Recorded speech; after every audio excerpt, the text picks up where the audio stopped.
Hello guys, good morning back to my channel. তোমরা সকলে কেমন আছো? আশা করছি খুব ভালো আছো, আর আমিও খুব খুব খুব ভালো আছি। তো সকাল সকাল তোমাদের সাথে একটা নতুন ব্লগস ভিডিও নিয়ে চলে এসেছি। তো এই ভিডিওটা খুব ভালো হতে চলেছে।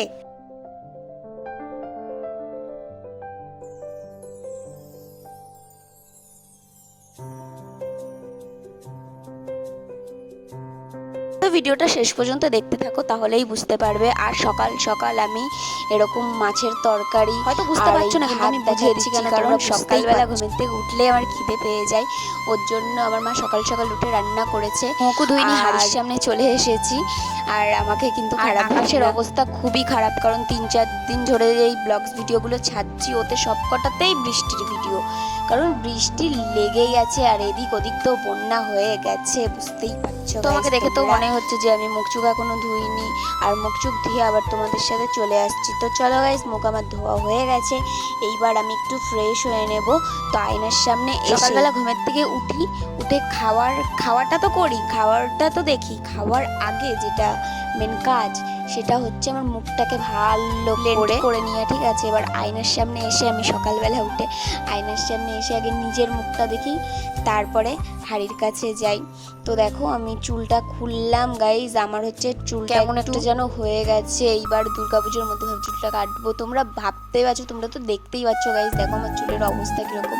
আর ভাবছো এখানে এসে আমি এই রাসলীলা কেন? সকালবেলা উঠেই মনে হলো যে একটু বেরোই, কারণ 3-4 দিন হয়ে গেছিলো বাড়ির মধ্যে বন্দি হয়েছিলাম গাইজ। তোমাদের কার কার কমেন্ট করে বলবে আমার মতন কে কে থাকো। আর আমি প্রত্যেক দিনই চুলে কিছু না কিছু নিই। এই শর্ট ভিডিওটা তোমাদেরকে পেঁয়াজ কাটতেই পাচ্ছি না, আমার তো মনে হচ্ছে হাতটাই কেটে যাবে, আর চোখ দিয়ে তো আমার পুরো জলই বেরিয়ে যাচ্ছিল। তারপর মাকে বললাম, মা করে দিল না, এবার নিজেরটা তো নিজেকেই কাটতে হবে। আর তোমরা হয়তো কেন কাটছি সকাল সকাল গাইজ, আমি পেঁয়াজটা হচ্ছে চুলে নেবো, পেঁয়াজটা নেবো না সরি, পেঁয়াজের রসটা। আমি পেঁয়াজের রসটা চুলে নিলে পরে হয়তো তোমরা কমেন্ট করো, অনেকেই বলবে, তার আগে আমি বলে দিচ্ছি, পেঁয়াজের রসটা চুলে নিলে পরে চুলের গুঁড়া শক্ত থাকে, চুলকে লম্বা হতে সাহায্য করে পেঁয়াজের রস। তো দেখো আমার পেঁয়াজের রসটা নেওয়া হয়ে গেছে, এবার নেবো আমি পেঁয়াজের রসটা। সকাল সকাল অনেকদিন ধরে ভাবছিলাম যে পেঁয়াজের রসটা নেবো, এটা সপ্তাহে একদিন লাগালে পরেই তোমরা দেখবে চুলের কামাল। তো চলো, আমার হচ্ছে স্ট্যান্ডটা ভেঙে গেছে, এবার একটা স্ট্যান্ড অর্ডার দিয়েছি। এরমভাবে ভিডিও করতে আমারও খুব অসুবিধা হয়, তোমরা ভাবতেই পারছো। দেখো কত কষ্ট করে আমি এখানটায় এরকমভাবে ভিডিওটা বানাচ্ছি।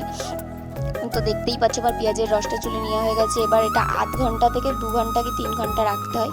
এবার আমার জামাতে পুরো পেঁয়াজের রস হয়ে গেছিলো, ওর জন্য চুলটা ভালো করে খোপা করে জামাটা পাল্টিয়ে নিয়েছি।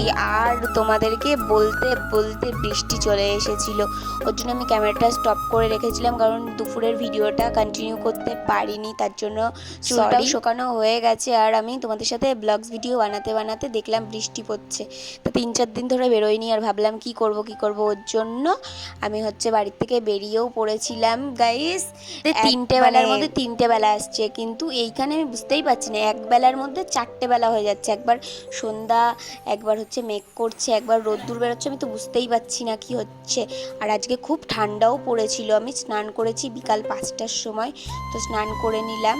তো ঘুরে টুরে বাড়ি আসলাম, বাড়ি আসার পরে স্নানটা করে নিলাম। স্নান করার পরে মা দেখি ভাত দিয়েছে, ওটা ভাতটা খেলাম। আর বিকালবেলা করে সবারই তো মনে হয় যে একটু চড়তে বেরোই, তোমরা তো বুঝতেই পারছো, ওর জন্য বিকালবেলা করে একটু বেরিয়ে পড়লাম। কারণ যেখানটায় আমি মেন ভিডিওটা বানিয়েছিলাম, ভিডিওটা যেখানে পোস্ট করেছিলাম, ওইখানটায় এসেছি, ওইখানটায় যেখানে কাশফুলগুলো দেখতেই পাচ্ছ তোমরা, হয়তো কাশফুলগুলো খুবই ভালো লাগছে। তো গাইস সন্ধ্যাও হয়ে যাচ্ছিল, আর বাড়িও যেতে হবে, কারণ অনেকটা দূর এসেছিলাম, ওর জন্য বাড়িও যেতে হবে। তো গাইস বাড়িতে চলে আসলাম, বাড়িতে এসেই দেখলাম 6টা বেজে গেছে। ব্লগটা কন্টিনিউ করতে পারিনি, কারণ শরীরটার মধ্যে ভালো লাগছিল না, আর আমি এসেই ঘুমিয়ে পড়েছিলাম গাইস। আর উঠলাম যখন, তখন বাজে 10:30, আর এখন যে ভিডিওটা কন্টিনিউ করছি ওইটা এখন বাজে রাত 11:30 মতন বাজে। ওর জন্য তোমরা কে কে পরিষ্কার হয়ে ঘুমাও বলো তো, আমাকে কমেন্ট করে বলবে, কারণ সারাদিনকার যত পলিউশনস মুখে রয়েছে সব আমি রাত্রিবেলা পরিষ্কার আসলেই আমার মনে হয় একটু মুখটাকে ভালো পরিষ্কার করি মুখটা। এবার আমি চুলটা বেঁধে নিলাম, এটা আমার রোজকার ডিউটি এইটা আমার। তো আমি চুলটা বেঁধে নিলাম, আর ওখান থেকে আমি তো চলে এসেছিলাম আস্তে আস্তে। তো 6টা বেজে গেছিলো, ওটা তো তোমাকে বললাম। গাইস তোমরা ভাবছো হয়তো যে এইটা আমার হাতে কি, এইটা হচ্ছে স্কিন সাইন। স্ক্রিনশট তুলে মিশোতেও যে দেখতে পারো, স্কিন সাইনটা খুবই ভালো স্কিনের জন্য, কিন্তু 16 বছর এটা খুবই ভালো হয় কারণ স্কিনটাকে এটা নষ্ট করে গাইস। তো তোমরা দেখতেই পাচ্ছ এটা আমি নিলাম। এটা নিলে পরে মানে মুখটা খুবই গ্লেজ দেয় আর মুখটা একেবারে ক্লিন হয়ে যায়, সুন্দর হয়ে যায়। তো গাইস আমার ভিডিওটা এই পর্যন্তই। ভালো লাগলে সাবস্ক্রাইব করে দেবে আর পাশে থাকা বেল আইকনটিকে ক্লিক করে দেবে। তো চলো গাইস।